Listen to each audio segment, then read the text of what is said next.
श्री दत्त जयंतीनिमित्त धुळ्यातील सुंदरच कॉलनीत श्री दत्त मंदिरात महाआरतीसह महाप्रसादाचा कार्यक्रम।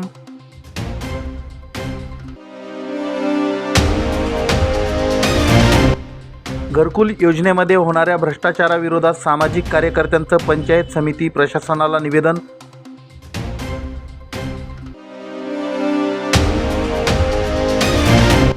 मॉल आणि मंडईच्या नामकरणाबाबत संभाजी ब्रिगेडने धुळे मनपा आयुक्तांना निवेदन देत नोंदविली हरकत।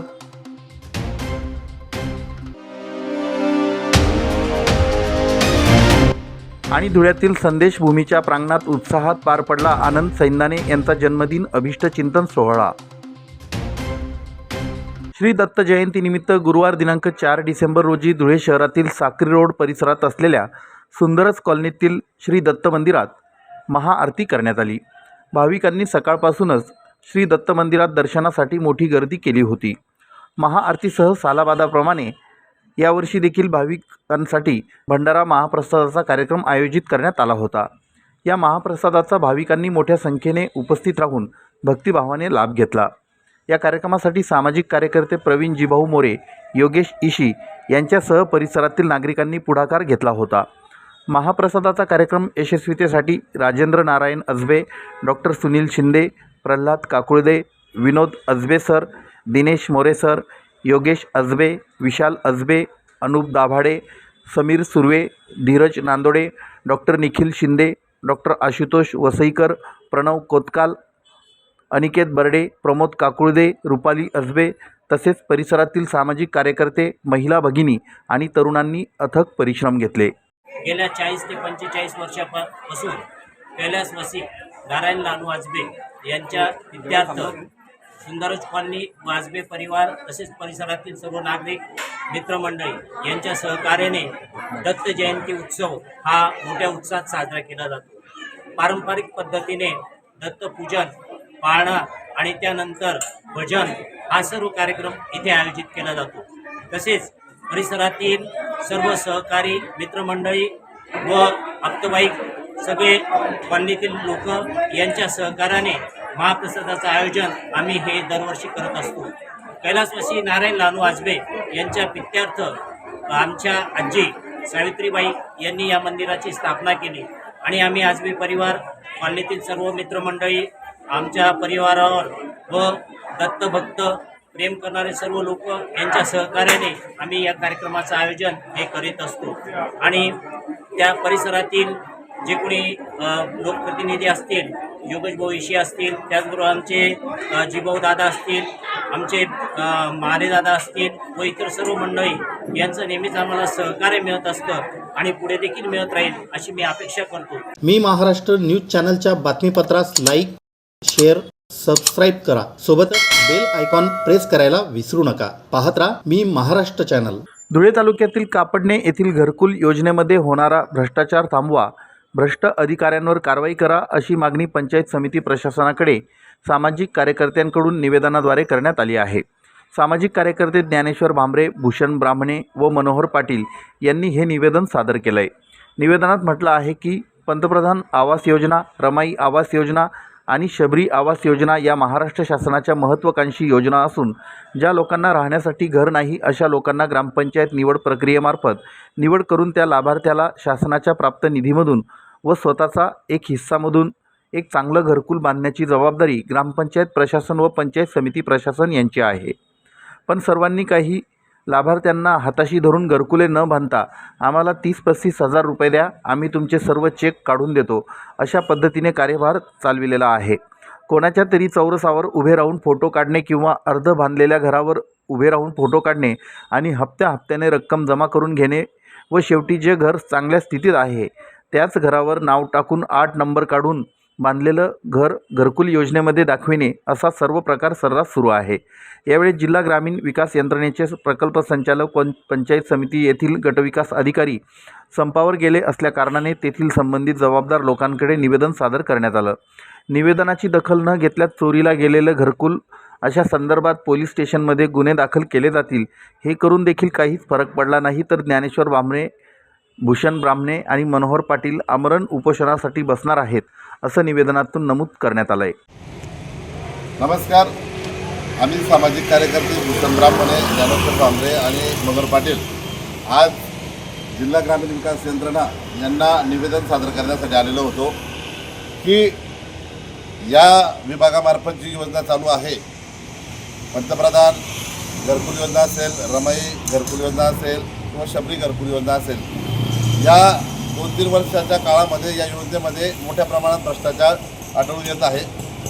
ज्या लाभार्थ्याला घरकुल मंजूर झालं त्या लाभार्थ्याने प्रत्यक्षात तिथे घरकुल न बांधता शासनाचा सर्व पैसा प्रशासनातील अधिकारी वर्गाच्या संगमताने लाटून घेतला आणि चुकीचे फोटो, चुकीचे दस्तावेज आणि चुकीचा अहवाल सादर करून ते पैसे त्यांनी आपल्या घशात घातलेले आहे. याच्यात सर्व प्रशासकीय यंत्रणा देखील सहभागी आहे. याचे काही प्रूफ आमच्याकडे आहेत आणि त्या अनुषंगाने आम्ही जिल्हा ग्रामीण विकास यंत्रणा आणि माननीय गटविकास अधिकारी साहेब हे यांना निवेदन सादर केलेलं आहे. सन्माननीय गटविकास अधिकारी साहेब आणि इथले प्रकल्प संचालक साहेब उपस्थित नसल्या कारणाने ते आज 1 दिवसाचा त्यांचा संप आहे. त्याच्यामुळे प्रभारी व्यक्तींकडे आम्ही निवेदन सुपूर्द केलेलं आहे. जर आमच्या निवेदनाचा योग्य विचार झाला नाही तर आम्ही घरकुल गेले चोरीला या नावाने पोलीस प्रशासनाकडे तक्रार दाखल करू आणि त्याच्यावर बी काही फरक पडला नाही तर शेवटी आमरण उपोषणाचा मार्ग आम्ही पत्करू. पण हे आंदोलन शेवटपर्यंत नेण्याचं काम आम्ही करणार आहोत. मी महाराष्ट्र न्यूज चॅनलच्या बातमीपत्रास लाईक, शेअर, सबस्क्राईब करा. सोबतच बेल आयकॉन प्रेस करायला विसरू नका. पाहत राहा मी महाराष्ट्र चॅनल. धुळे शहरातील देवपुरातील नवरंग पाणी टाकीजवळील जय हिंद सिटी मॉल आणि नव्याने प्रस्तावित भाजी मंडईच्या नामकरणाबाबत धुळे महानगरपालिकेने हरकती मागविल्यानंतर बुधवार दिनांक 3 नोव्हेंबर 2025 रोजी संभाजी ब्रिगेड धुळे जिल्हा व अखिल भारतीय भ्रष्टाचार निर्मूलन संघर्ष समिती धुळे जिल्हातर्फे अधिकृत हरकती नोंदविण्यात आल्या. धुळे महानगरपालिका आयुक्त नितीन कापडनीस यांना दिलेल्या निवेदनात दोन्ही नामकरण प्रस्तावांवर स्पष्ट आक्षेप नोंदवून पर्यायी नावे देण्याची मागणी करण्यात आली आहे. संभाजी ब्रिगेड व अखिल भारतीय भ्रष्टाचार निर्मूलन संघर्ष समितीने जय हिंद सिटी मॉलचं नामकरण राजमाता जिजाऊ सिटी मॉल करण्याची मागणी केली आहे. राष्ट्रमाता जिजाऊंचं राज्यकारभारातील दूरदृष्टी, त्यांचं मातृत्व आणि हिंदवी स्वराज्यातील निर्मितीत असलेलं योगदान लक्षात घेता या संकुलाला त्यांचं नाव देणं योग्य ठरेल असं निवेदनात नमूद करण्यात आलं आहे. तसेच प्रस्तावित भाजी मंडईला दादासाहेब रावल भाजी मंडई हे नाव देण्याचा महानगरपालिकेचा विचार अयोग्य असून त्याऐवजी धुळे नगरपालिकेचे पहिले नगराध्यक्ष डॉक्टर राभत चौधरी भाजी मंडई असं नाव द्यावं अशी मागणी हरकत नोंदवून करण्यात आली आहे. डॉक्टर राभत चौधरी यांनी धुळे शहराचा विकास, नगररचना आणि सार्वजनिक आरोग्य क्षेत्रात दिलेलं योगदान, त्यांचा निस्पृह व निस्वार्थ सेवाभाव यांचा उल्लेख करीत डॉक्टर राभत चौधरी भाजी मंडई हे नामकरण करण्याची गरज असल्याचं निवेदनात म्हटलं आहे.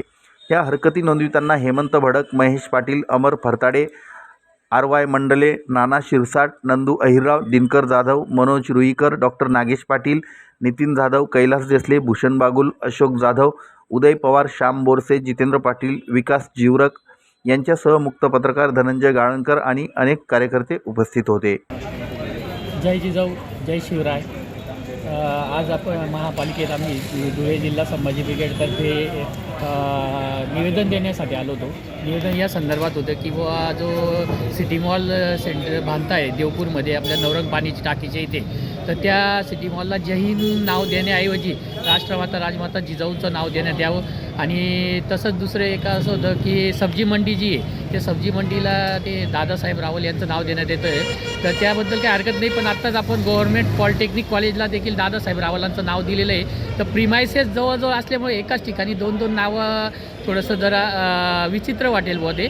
तर त्या हिशोबाने ते सब्जी मंडीला आपले धुळे शहराचे पहिले आमदार डॉक्टर राभत चौधरी आणि नगराध्यक्ष धुळे शहराचे की ज्यांचा एक कार्यकाळ आज बी लोकांना आठवतो असं ते कर्तृत्ववान व्यक्तिमत्व, तर डॉक्टर राभत चौधरी यांचं नाव सब्जी मंडईला देण्यात यावं असं आमच्या धुळे संभाजी ब्रिगेड व काही अखिल भारतीय भ्रष्टाचार निर्मूलन समिती याच्या वतीने देण्यासाठी आज आलो होतो. आयुक्त साहेबांनी सांगितलं आहे की त्याचा सहानुभूतीपूर्वक नक्की विचार करून करण्यात येईल. कारण दोघी जे नावं देण्यात येत आहेत ते प्रेमायसेस एकच असल्यामुळे तर वेगवेगळी नावं द्यावी असं आमचं म्हणणं आम्ही आयुक्त साहेबांना मांडलं आहे. त्यांनी सांगितलं की निश्चित याच्यावर आपण विचार करून सांगू.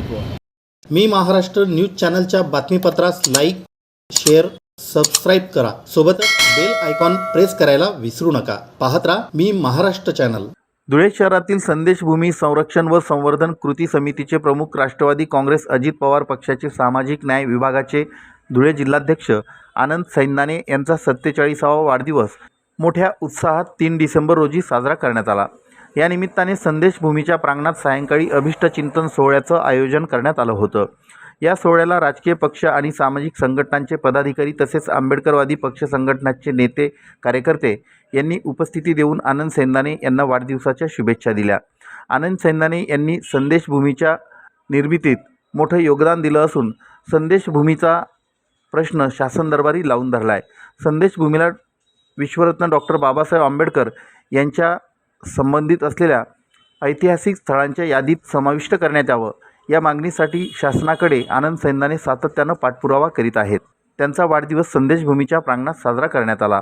याप्रसंगी ज्येष्ठ विधिज्ञ ॲडव्होकेट विलास झालटे, बहुजन समाज पार्टी नाशिक विभागीय प्रभारी राज चव्हाण, धुळे जिल्हाध्यक्ष भैयासाहेब पारेराव, राष्ट्रवादी काँग्रेस अजित पवार पक्षाचे नेते कैलास चौधरी, महेंद्र शिरसाट, कांतीलाल दाळवाले, संजय अहिरे, महिला नेत्या रंजना दामोदर, सरोज कदम, संगीता खैरनार, वंचित बहुजन आघाडीचे शंकर खरात, आबा अमृतसागर, उबाठा शिवसेनेचे संदीप सूर्यवंशी, शिंदे शिवसेनेचे संजय वाल्ले, भीम आर्मीचे राहुल वाघ, संजय चव्हाण, विनोद झनके, चंद्रकांत सत्तेसा, मनीबाबा खैरनार, युवा दक्ष पत्रकार संघाचे गौतम पगारे, दक्ष पत्रकार संघाचे बापू बागुल, महात्मा फुले नगर बुद्धविहार समितीचे आनंदा उशिरे, रवी नगराळे, ताथू बागुल, चंद्रभान लोंढे, चंद्रकांत बागुल, वन खात्यातील DK निकम, बसपाचे विजय भांबरे, बाळासाहेब अहिरे यांच्यासह अनेक मान्यवरांनी आनंद सैन्नाने यांना वाढदिवसाच्या शुभेच्छा दिल्या।